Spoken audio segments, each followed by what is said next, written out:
எப்படி இருந்துச்சு? நல்லா இருந்துச்சு. எனக்கு பயமா இருந்துச்சு. பயமா இருந்துச்சுங்களா உங்களுக்கு? எந்த சீன்ல உங்களுக்கு ரொம்ப பயமா இருந்துச்சு?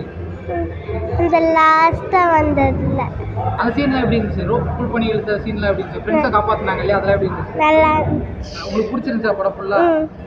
ஃப்ரெண்ட்ஷிப்ன்றது ரொம்ப உன்னதமான ஒரு விஷயம். ஆனால் அதை இந்த பாட்டை கொண்டாந்து இதில் கொண்டாந்து கலந்துருக்காங்க பாருங்கள். அதை கேட்கும்போது தான் ரொம்ப சந்தோஷமாக இருக்குது. ஒரு சமயம் அது நினைக்கும் போது ரொம்ப நெகிழ்ச்சியாக இருக்குது. இவ்வளோ வருஷத்துக்கு அப்புறம் அந்த பாட்டு இந்த அளவுக்கு இதாகும்போது மனசு, நாங்கள்லாம் கொஞ்சம் வயசு இதாக இருக்கும்போது பார்த்தோம் அந்த படத்தை. இப்போ பார்க்கும்போது இன்னும் சந்தோஷமாக இருக்குது. இப்போ இருக்கிற ஜென்ரேஷன் அந்த பாட்டை இவ்வளோ என்ஜாய் பண்ணி பார்க்குறாங்க. என்ஜாய் பண்ணுறாங்கன்னா அப்போ அந்த ஃப்ரெண்ட்ஷிப்புக்குள்ள வேல்யூ இன்னும் இருக்குது, நிறைய இருக்குது. இன்னும் அந்த மனசு எல்லார் மனசுலேயும் அந்த ஃப்ரெண்ட்ஷிப் இருக்குது. ஆனால் அதனுடைய ஒரு புனிதத்தை இன்னும் நல்லா உணருவாங்க எல்லாருமே.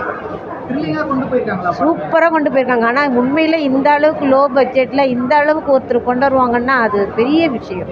நம்ம எந்த மொழியாக இருந்தாலும் சரி அந்த படத்தை உண்மையில் பார்த்து எல்லாரும் அதுக்கு ஒரு அங்கீகாரம் கொடுத்தா தான் திருப்பி அடுத்த தடவை அந்த ஒரு பண்ணும்போது எல்லாருக்கும் ஒரு இன்ட்ரெஸ்டிங் வரும். ஏன்னா அது நம்ம எல்லாருமே கொண்டாடணும். அது மொழி பிரச்சனையே கிடையாது, எல்லாருக்கும் சமமானது. எந்த லாங்குவேஜாக இருந்தாலும் மனுஷங்கன்னா எல்லாருக்கும் ஒரு பொதுவான விஷயம். அப்படின்னு நம்ம எல்லாத்தையும் எல்லாருமே கொண்டாடணும், எந்த லாங்குவேஜாக இருந்தாலும். அப்போ தான் அது நல்லாயிருக்கும். அந்த படத்துக்கு நம்ம அங்கீகாரம் கொடுத்த மாதிரி இருக்கும். யங்ஸ்டர்ஸ்க்கு ரொம்ப ஒரு நல்ல ஒரு படம் இது. ஆக்சுவலாக அந்த பாட்டு இந்த படத்தில் நல்ல ஒரு கரெக்டான டைமில் யூஸ் பண்ணியிருக்காங்க.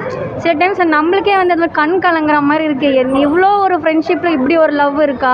ஸ்டில் அந்த நார்மல் லவ் மட்டும் ஃப்ரெண்ட்ஷிப்லேயும் அந்த ஒரு லவ் எக்ஸிஸ்ட் ஆகுறது ரொம்ப நல்லா இருந்துச்சு. ஆக்சுவலாக படமும் பாட்டும் ரெண்டுமே கரெக்டான டைமில் கோயின்சிடென்ட் ஆகி அது நல்ல ஒரு அவுட்புட் வந்ததுனால மூவி ரொம்ப நல்லா இருக்குது. ஆக்சுவலாக கரெக்டான டைமில் ரெண்டுமே யூஸ் பண்ணியிருக்காங்க.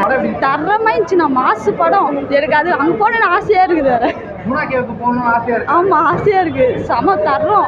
ஸ்டார்டிங்கில் எனக்கு புரியல, ஸ்டார்டிங்கில் எனக்கு புரியவே இல்லை. நான் கம்முன்னு தான் இருந்தேன். பார்க்க எனக்கு அப்படியே ட்ரில்லிங்காக இருந்துச்சு.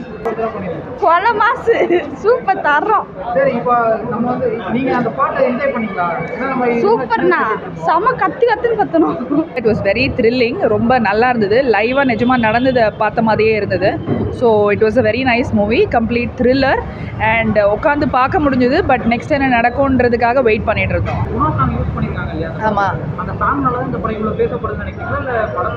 இல்லை இட்ஸ் அன் ஆக்சுவல் நடந்திருக்கிற மூவி இல்லையா? ஸோ அதனாலையும் பேசப்படுது. பாட்டு ஆஃப்கோர்ஸ் இஸ் இம்பார்ட்டன்ட்.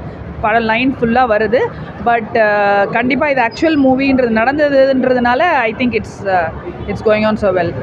மேடம், இந்த படம் மூலமாக தமிழ் சினிமா வச்சு மலையாள சினிமா அந்த கம்பேரிசன் எப்படி மேடம் பார்க்குறீங்கன்னா? தமிழ் இந்த மாதிரி படம் வரும் நிறைய பேர் ரிக்வஸ்ட் பண்ணி கேட்குறாங்க, நிறைய பேர் திட்டவும் செய்கிறாங்க, எப்படி பார்க்குறீங்க? இல்லைங்க, it's a movie. Language is just ஒரு கம்யூனிகேஷன் மோட், அவ்வளோதான். ஸோ தமிழும் ஒரு நல்ல மூவியாக இருந்தால் எங்கே இருந்தாலும் ஓடும் இல்லைங்களா? ஸோ